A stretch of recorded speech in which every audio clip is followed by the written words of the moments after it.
Hello everyone, welcome back to Fairly Determined FM with me. My name is Chris. I hope you're all doing well. I don't normally play as Brighton Hove Albion because they're my team, and usually when I do play as Brighton Hove Albion, it goes really badly. It's like I'm cursed whenever I manage this club, but they are undoubtedly the team that I know the most about, and with De Zerbi leaving the team in real life after a season that could probably be described as one that happened, I thought it'd be fun to take over the team to see if I can try and do a better job than our former feisty Italian manager did. So there's a pretty big issue that we need to deal with sort of almost immediately, and that is the sales of Alexi McAllister and Moises Caicedo for a combined like £150 million. Very, very good sales, very, very good for our bank balance. Not so good for the gaping hole in our midfield, but overall I think the squad is pretty well balanced. We've got Mr. Brighton himself, club captain Lewis Dunk, a man whose contract I will continue to renew until the day he decides to retire. Pascal Gross, easily one of the best bargain signings of the Premier League era. £3 million we paid for him in 2017, and he's brilliant. He continues to be brilliant. His only weakness really is his pace, which is to say that he doesn't actually have any.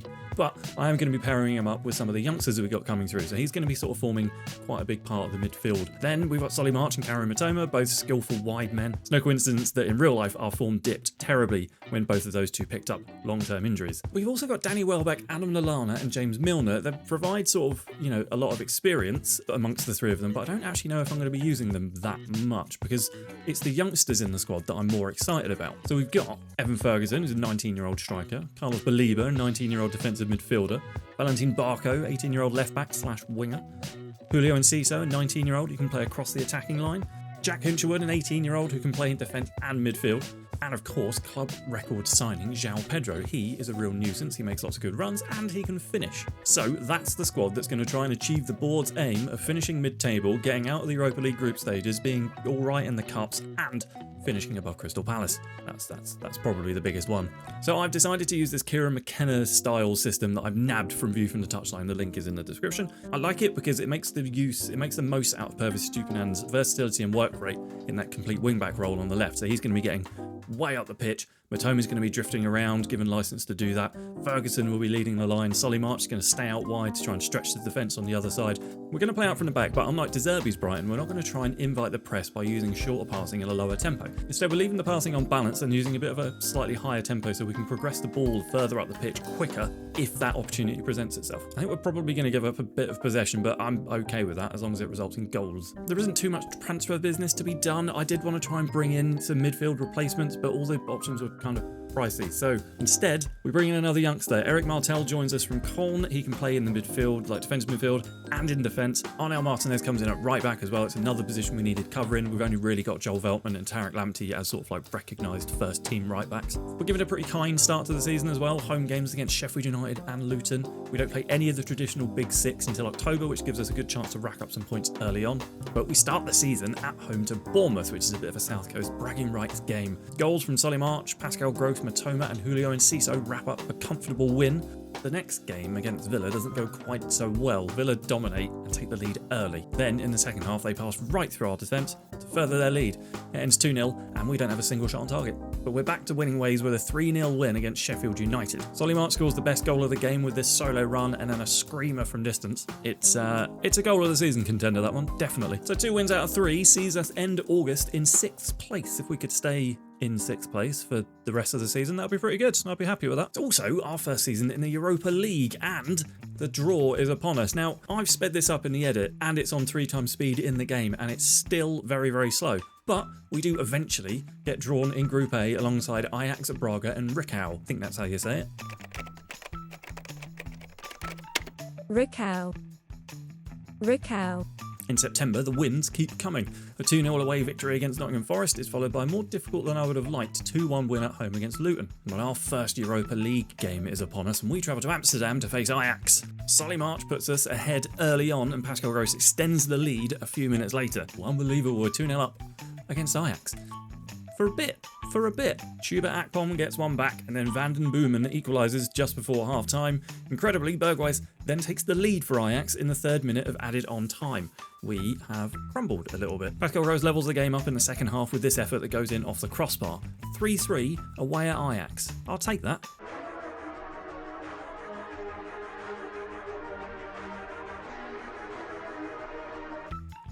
Shit. During these first couple of months of the season, I've been quietly working away in the background, overhauling the staff at the club. So I want the team to be full of hardworking, technically gifted players with a positive mentality, and I think that sort of change starts with the me. God, this is like take 7 of this bloody sentence. Jesus. I want the team to be full of hard work. Take 8 now. I want the team to be full of hardworking, technically gifted players with What? Why did I stop there? Right. What I want is good players with a positive personality, and I think that change starts with the youth staff at the club. 9 takes, and I did that on the fly. Ridiculous. This is why I shouldn't read from a script. Anyway, this is the under-18s and the under-21s at Brighton Hove Albion when the game starts, and then this is how it looks now. What I've gone and done is I've replaced a lot of those balanced personalities, plus recruited a whole bunch of staff, because there weren't any really, and I've replaced all those balanced people and those empty slots with staff who have positive personality traits, which is very important. Still a couple of balanced personalities in there, but I just couldn't find the right staff to fill those. It's an ongoing process, but it was really easy to set up. In the staff search page, you click on new search, and then down here, this little include button, you can select that and pick which staff level you're interested in. So youth team is going to be sort of your under 18s, reserve team is your under 21s, first team is your first team. Now I have seen under 18 staff in the reserves, and I've seen under 21 staff in the youth team as well. It depends. You can click them both, you can click one at a time, whichever way you want to do it. So we're going to look for interested staff for the youth teams, and I've already done this, but all you need to do is set up a filter. So under 21 star filter is what I've got and called it. And what this does, it just filters for people with determined, professional, driven, model citizen, model professional, resolute personality types who are interested in being a coach. And you click OK, and then I've got a nice list of 124 people with positive personalities that I can try and bring into the club to help improve our youth players. The other and arguably most important staff member you need for this sort of change is a good head of youth development. And for this, I've managed to sign, I'm going to read his name out because I'm going to get it wrong, Fernando Kiyomchoglu. I butchered that, I know I have. He's got a resolute personality, his preferred formation matches how we play, and he has excellent ratings for the role. He's really good at working with youngsters, he can spot ability and he can spot potential. He's a very, very good head of youth development. And with him in place and all the other improvements I've done to the staff at the club, I think we're pretty well set up for the future now. Oh, also, I've hired Stuart Pearce as my assistant manager because it's probably best to have someone with the nickname Psycho working in your dugout rather than the opposition's. The rest of September is a bit of a mixed bag. We draw away to Newcastle, which isn't a terrible result, but we are dumped out of the Carabao Cup by Everton. That's probably not the worst. We do have a lot of games this season.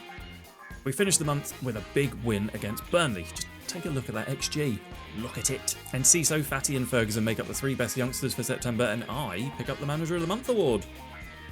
What is that? What am I doing? Don't cut that out. We kick off October with Europa League action against Braga. Solly March and Matoma combined to put us in front early on, and then Solly assists the second goal as well, but this time for Ansu Fati. Fati makes it 3-0 on the half-hour mark, but Braga do get a goal back. Fati completes his hat-trick in the second half and gets a 4th not long after that one. The game ends up finishing 6-3 with Buonanotte getting our goal and Banza and Jallo on target for Braga. And we leak goals a bit, which is concerning. I don't have full confidence in either Verbruggen or Steele at the moment, which is perfect timing for the derby that nobody outside of Brighton Hove Albion or Crystal Palace even understand. I don't want to lose this one. As a fan of the club and as the manager of the club, it's not a good look losing to Crystal Palace.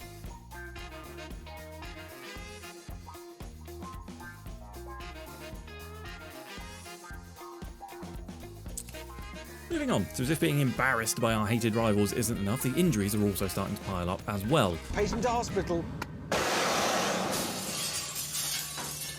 October continues to be a bit of a middling month with a 2-1 win against West Ham, a 0-0 draw at home to Rickout in the Europa League, and then a narrow loss to Arsenal. November is a bit better. There's losses in the league against United and Everton. Sean Dyche has apparently got me sussed, but those losses are glossed over by 2 wins in Europe and a demolition of Fulham. December, though, is very tough, and it starts with losses against Spurs and City, but we do then beat Chelsea with goals from Valentin Barco and Jean-Paul Van Eck. And then a 2-2 draw against Braga is enough to qualify for the Europa League knockouts, which ticks off one of the board objectives. We narrowly lose to Liverpool before picking up 6 points from the next 9 available. December is a long old month game-wise, but we end it in 8th place behind some of the biggest clubs in the land, like Manchester City and Liverpool and Luton. The January window has opened and we say farewell to Adam Lallana and James Milner. Neither of them featured much for me really, and when they started to complain about not getting enough game time, it was kind of an easy decision to make. South Coast domination is achieved when we beat Bournemouth for the second time this season and take the full 6 points. Lewis Dunk gets his first goal of the season as we ease past Coventry in the FA Cup. Goals from Ferguson, Adingra and João Pedro complete the victory, with Haji Wright netting a late consolation goal. January continues pretty much perfectly with wins over Sheffield United in the Premier League and Leeds in the FA Cup, but then Nottingham Forest visit the Amex and completely decimate us. With 3 goals down before half-time thanks to Yates, Alanga and Hudson Odoi. And Wanyi makes it 4-0 straight from kick-off in the second half, but Evan Ferguson does nab himself a goal very late on, which is nice for him. Al Ittihad make a £73 million offer for Purvis Estupiñán, but he's going absolutely nowhere. This then sets up a fun conversation where I try not to strangle my own player to death. I didn't punch anybody. I just choked somebody a little bit. Eventually we agree that he can be sold for a transfer fee of £96 million, which is just, you know, why is this in the game? They get annoyed that I don't accept the original offer, but then are absolutely fine with an offer that's £23 million above the one I just rejected. This pointless escapade has wasted precious minutes of my life. Minutes I will never see again. Never. You owe me, Miles. You owe me minutes. February starts with a 4-1 win of our own against Luton. Pascal Gross starts the scoring before Evan Ferguson and a Pelly Ruddock and Panzu own goal gives us a 3-goal cushion. Luton get one back through Ross Stewart, one of them, and Solly March seals the victory. And now it's time for revenge. Purvis gets us going with an early goal and Facundo Buonanotte makes it 2. Anderson pulls one back for Palace, but Purvis crops up again, this time assisting Matoma to restore our 2-goal cushion. Mateta makes it 3-2 in the second half, and we think we've got a fourth, but Welbeck's strike is correctly ruled out for offside. It ends 3-2, and that's absolutely fine. They didn't do the double. Have it. Newcastle are up next, and Isaac puts them ahead early on, but a fantastic goal from Evan Ferguson puts us back on level terms. A well-worked team goal allows Ferguson to further our lead before Gilmore completes the scoring from the penalty spot in the second half. We drew RB Salzburg in the Europa League, and these games are full of goals, so I'm just going to leave them here as a montage. What's that?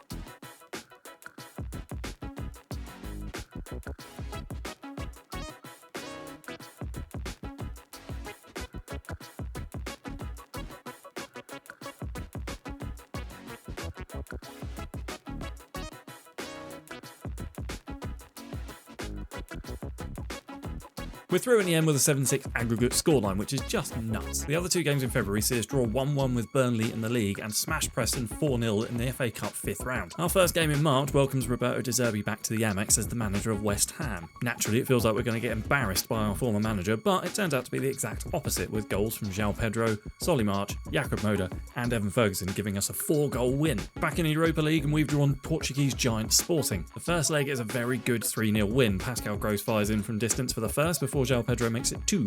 Ansu Fati gets the third with a low drive into the corner. The second leg though is a complete reversal. Sporting take the lead in the first half and score 2 goals near the end of the game to level it up to 3-3 on aggregate, which means penalties. Fantastic. Penalty after penalty is scored until Verbruggen makes himself the hero and sees us through to the next round. Atlanta stand in our way in the quarterfinal, and if we get past them, it's either Liverpool or Rangers in the semi-final. The rest of our results in March are pretty poor. It's a 4-2 loss to Arsenal. We get knocked out of the FA Cup by Brentford, and we draw with Manchester United, who we're currently battling for 6th place. And then, of course, disaster. Verbruggen fractures his wrist and is out for almost all of April, and then Solly March, easily one of our best players this season, is out with a twisted ankle. So, we're off to Craven Cottage without 2 of our starters, and we need to win to keep up the pace with United. Ansu Fati gives us the lead before Calvin Bassey gets the equaliser just before half-time. Second half goals from Evan Ferguson and João Pedro make sure the points are coming back to Sussex though. We welcome Atalanta to good old Sussex by the Sea, and then 2 goals from João Pedro send them packing back to Italy. Darun does get one back for them, meaning that we do head to Bergamo with a narrow lead to defend, and defend it we do. Kinda. It's a boring 0-0, which sets up a semi-final against Liverpool. And that means that our run-in now looks like this. It's madness. We're playing Liverpool back-to-back 3 times in 7 days. We lose 4-3 to Spurs and beat Chelsea 4-1 to round off April. So the form has definitely improved since March, which is good because we're just about to embark on this Liverpool trilogy and it's going to be tough as nails. First game though is a decent 1-1 draw in the Europa League. Solly March gets our goal and Jota equalises for Liverpool in the second half, which means it's all to play for in the second leg. In the league fixture, Lewis Dunk scores early, but first half replies from Mo Salah and Luis Diaz wrap up the points for Liverpool. So it's time for the second leg of the Europa League semi-final. We managed to keep Liverpool at bay in the first half, but Trent Alexander-Arnold gives them the lead in the second. And then a 3-minute hat-trick from Curtis Jones seals it. We are out of the Europa League. It says something that Verbruggen was our best player, despite conceding 4 goals. In happier news, Crystal Palace have been relegated, which is nice. I wonder if they've got any decent players that we could nab.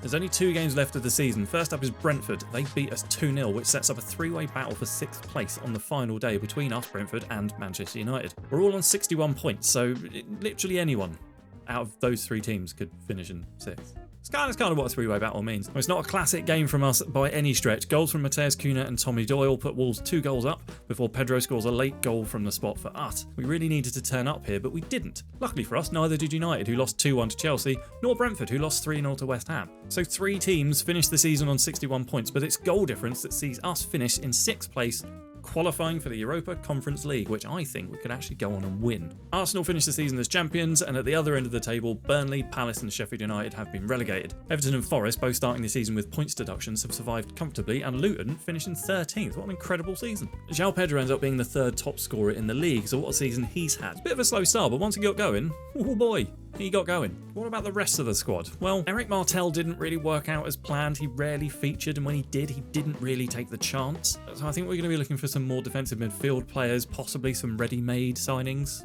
maybe. Danny Welbeck, I think, is going to be released as well. He played a bit, but he just didn't perform. He didn't score a single goal all season. I think at 33, his best years are probably behind him. So Ansu Fati's going to be leaving the club as well. He'll be going back to Barcelona, which isn't the worst thing in the world because he was very, very good. He played really well, but he also was costing us £180,000 a week in wages. Because of that, I had to play him. Couldn't leave £180,000 a week of wages sitting on the bench to give some of our players a go. So I'm not really that sad that Ansu Fati's off. And then there's central defence. I've already said that Lewis Dunk isn't going anywhere. I'm going to renew his contract until the day he retires. We're going to need to start thinking about what happens when he does retire. We've got Jan-Paul Van Eyck, who has improved this season, and we've got Igor as a good utility option. But that's kind of it. Adam Webster's getting some interest from Juventus, and I think I'm probably going to try and move him on as well. But I do think we need to find 1 or 2 young central defenders to start playing backup to these sort of senior squad players, maybe getting some minutes in the cups. And goalkeeper as well. Steele is probably going to get moved on. He's getting on a bit, and I prefer Verbruggen over him. But we can't just have Verbruggen as the sole goalkeeper at the club, so I'm probably going to move Steele on and maybe bring in an older goalkeeper to play backup to Verbruggen, one that's a little bit more reliable than Jason Steele is. So there's definitely some business to do in the window, and with £60 million to do it with, we should be all right, I think. Remember that goal from Solly March way back at the start of the season, that incredible solo run? That one goal of the season. Let's just remind ourselves how good that was. Solly March has acres of space ahead of him. Takes on 2. Goes to win. Still going, Solly March. Edge of the area. Shoots. Solly March with an outstanding goal.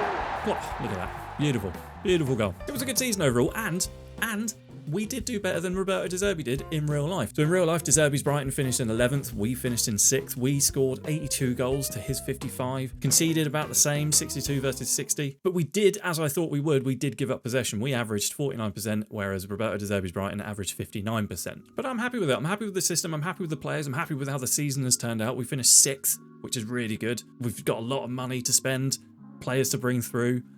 I'm excited for season 2. So thank you very, very much for watching. I hope you enjoyed it. Let me know what you thought down in the comments. Leave a like on the video, subscribe to the channel if you haven't already, and I'll see you back here for season 2. All the best. Cheers. Bye.